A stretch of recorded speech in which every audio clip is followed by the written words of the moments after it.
Hi, I'm Nathan Tuffy, livestock reporter with the Farmers Journal. Today we're out here in Riverstown, County Sligo, on the farm of Marty Lenihan, who's a participant in the Teagasc Irish Farmers Journal Better Farm programme.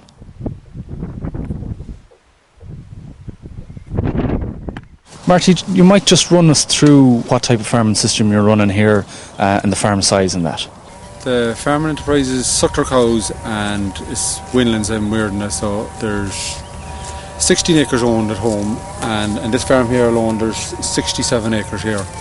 The rest is made up of land rented at home as well. There's to be 185 acres rented altogether. And the what system do you have in calving? Is it split calving or is it spring calving? It's split calving. It's an autumn and a spring calving. Or there's 40 in the autumn and there's 46 in the spring. Marty, in terms of calving spread, you might just talk us through how your calving spread has tightened up in the last 2.5 years. Yeah, the calving spread has changed dramatically. It's actually from 9 months or 10 months to 3 and 3. It'll be mid-August to the mid-October, and that'll be the autumn. And the spring it'll be from mid-December to the mid-March. Has that had a big impact on management of groups of calves afterwards? Oh, definitely. It's a massive impact in the total management of the cows and calves. You have compact calving for starters. You're doing the same job with all the calves at the one time.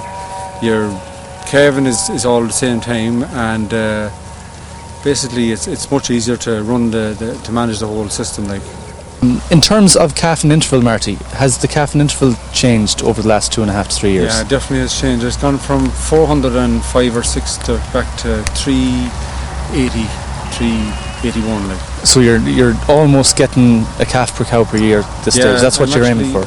I'm actually just a bit above the national average at the minute. How has live weight output increased over the last 2.5 years, Marty, off this farm? First year I would have been 15,000.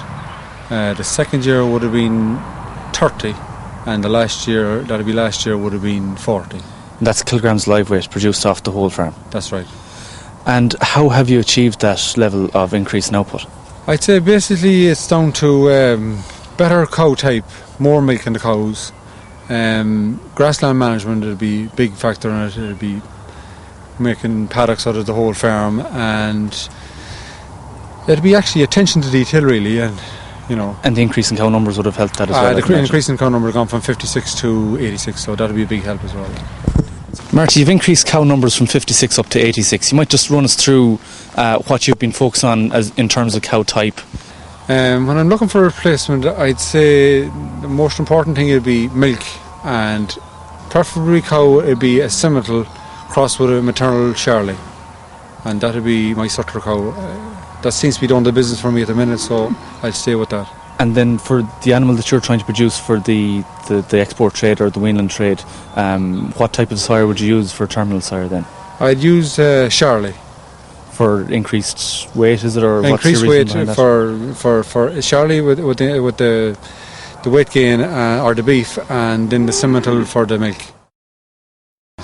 Now we're going to move out to Maharow, to Marty's home farm, and we're going to talk with Shane McHugh, Better Farm Advisor.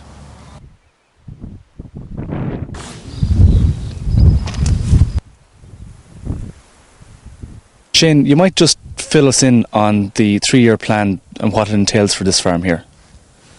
For this farm, Nathan, basically entails three, I suppose the main areas is your grassland management, calving spread with another areas identified from the ICBF Herd Plus report has been drawn out in over 9 months on Marty's farm, and the other area was live weight gain.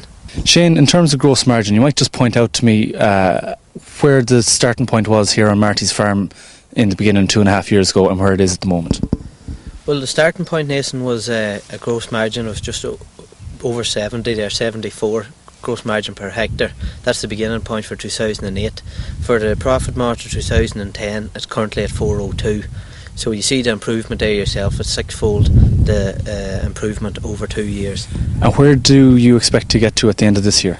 End of this year, I think Marty's capacity of somewhere being in the region of probably 650 to 700. I think that's where we'd be aiming at. That's a realistic figure, but I think Marty's full potential won't be realised probably till year 4, year 5. Through increase in cow numbers, has that had any effect on variable costs?